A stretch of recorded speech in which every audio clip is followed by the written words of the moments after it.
Hi, everybody, and welcome to another edition of The Generalist, the general knowledge YouTube channel where we are on a mission to ensure that every single person in the world, all 8 or so billion of you, very ambitious, I know, get to know a little bit of something about everything. I'm The Generalist, your host, and today we're going to talk about a really interesting part of our world that you would think would be treated the same way as Africa does because it has all of the same, African coded things that are illustrative of a region that is supposedly fraught with instability and conflict and generally a mess, as the media would have you believe.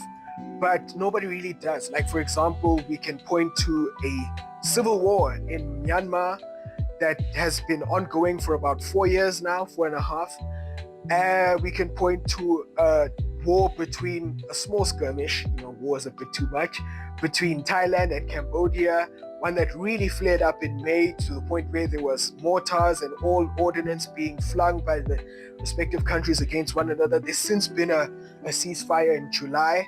However, the conflict is still more or less bubbling and simmering under the surface. We could also point to civil unrest, another hallmark of African reporting that is taking place in Indonesia, where the youth has basically rebelled against its government for its failure to deliver on its promises. And we can point about what's going to be the focus of today's video, the South China Sea and a lot of the tensions that are going on there. But before we get into the South China Sea, I just remembered one more thing that's really interesting about the region, and that is Japan's sudden shift towards greater hawkishness towards China. And Japan is one of the few countries that in the region that have a modicum of power relative to China, because obviously no country in this region is as powerful as Beijing is. But recently Japan appointed a new prime minister. That would be the Iron Lady, so to speak. Some people refer to her as that. Sanae Takaichi. I stand to be corrected on that surname. She's basically a massive China hawk. She's ultra-conservative, a lot more right-leaning, and quite hawkish on China, to the point where she has actually come out and said that should China decide to invade or reclaim Taiwan, Japan will be sure to step up 10 toes, if you will, as the children say on the social medias. Should China follow through with that? And you can imagine Beijing is not happy with that. They, to a point where they held talks actually regarding the situation, talks that have since been unsuccessful. And Miss Takaichi has actually responded to the lack of a breakthrough between China and Japan in these talks by actively saying that, hey, I'm friends with Donald Trump, right? We're actually really good friends with Donald Trump, and China's obviously not happy with that either, to the point where they've started to fly military planes and I think ships as well, across an island chain in the region that, not in the South China Sea, but in a region where China and Japan have land disputes. They've flown over that region as a show of force, if you will. Japan hasn't backed down, by the way. So this region is fraught with a lot of conflict, a lot of discord between the different nations, who are all taking sides, by the way, because Malaysia and Singapore are a lot more friendlier with China. Vietnam is traditionally China's biggest ally, but they have also been, staking their claim in the South China Sea by building, you know, islands, man-made islands all along. They've been dredging and building all of these to function as forward bases, effectively to stake their claim in the South China Sea. Why is it so important though? Because it's home to about 36%. That's a generous estimate, but the more conservative estimates usually go around the 20% mark of the world's trade. And the Malacca Strait is in that region, by the way, which accounts for about 60% of maritime traffic. So it affects us all if there were to be a serious conflict in the region. So I think it is something worth talking about. And all of the countries have some or other gripe with the way that China stakes their claim in the region. So China claims about 90% of the South China Sea as their own, domain through what is known is as, not is, the nine dash line. Is literally nine hand drawn lines, almost like a funny UV shape across the region that China claims as their territorial right, if you will. And China backs this claim up by saying that the region has been traversed by its people for centuries. A claim that no doubt all the other countries think is quite generous. And so the UN is naturally not that power, doesn't really have the power to deal with this, with China's enforcement of the region that they claim. So it's basically become a wild west, if you will, where one country claims this, but the other country says, no, that's my island or that's my region. And so the only way to really stake and to keep your claims rooted is by establishing a physical presence.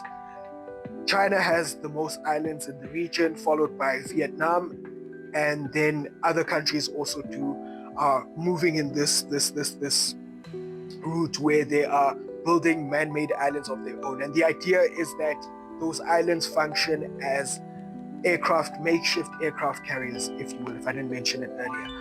But yes, the region is quite fraught then with tensions that if, God forbid, something were to happen in the region and a conflict were to form, the world will definitely stop, and it will be quite disastrous for all of us involved, because like I said, it's about 36% of trade, passes through. 60% of maritime traffic, that's about $5 trillion, up to about $5 trillion US of trade in that region.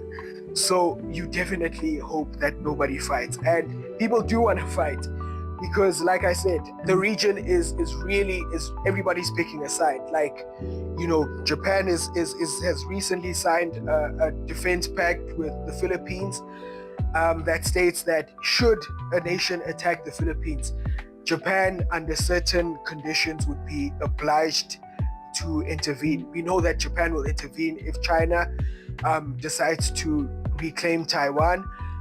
Taiwan and Japan have a relationship. Australia is getting involved as well because they are also in the Pacific region. And in fact, recently, the Philippines, Canada, and Japan have held military drills in the area. China and Malaysia have also held military drills in the area. And while Vietnam has probably been the most aggressive country besides China in building like all of these military bases and all of these outposts, China actually hasn't been as aggressive with them as they have been with the Philippines, for example, because Beijing is aware that they need an ally in the region. And so they'll have these one-liners where they say, China reinforces the right to this, or China reasserts that in order for the sake of peace, that Vietnam should stop what they're doing, without really enforcing it in the same way that they would with if another country, say like the Philippines, were to pursue that claim. And we all know that the big homie, if you will, of the Philippines is the US. The US Navy has started to patrol those waters as well. So it's a really interesting neck of the woods.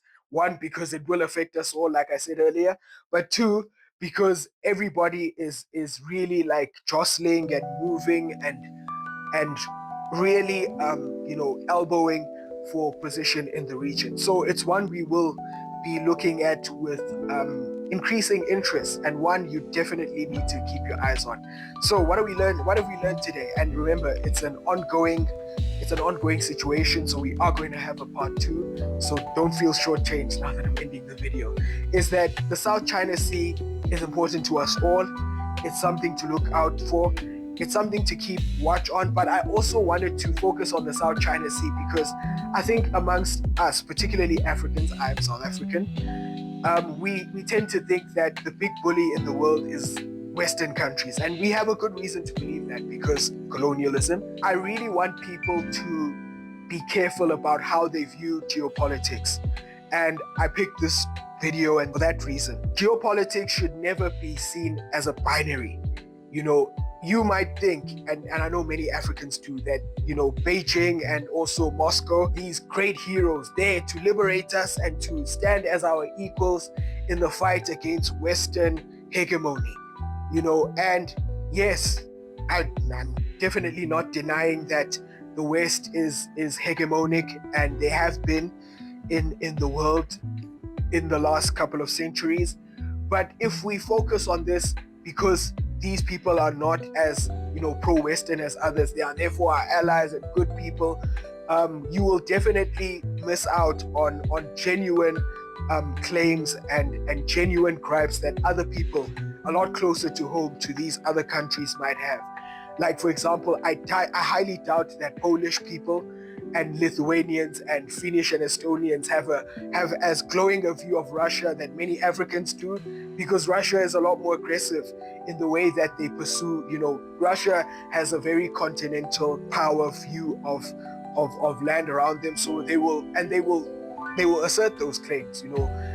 Think Georgia in 2008, think the Ukraine, the Crimean Peninsula in 2014, and the Ukrainian war now. All of that is about territory and reinforcing, claims to the region, what they think is necessary to protect themselves, if you will.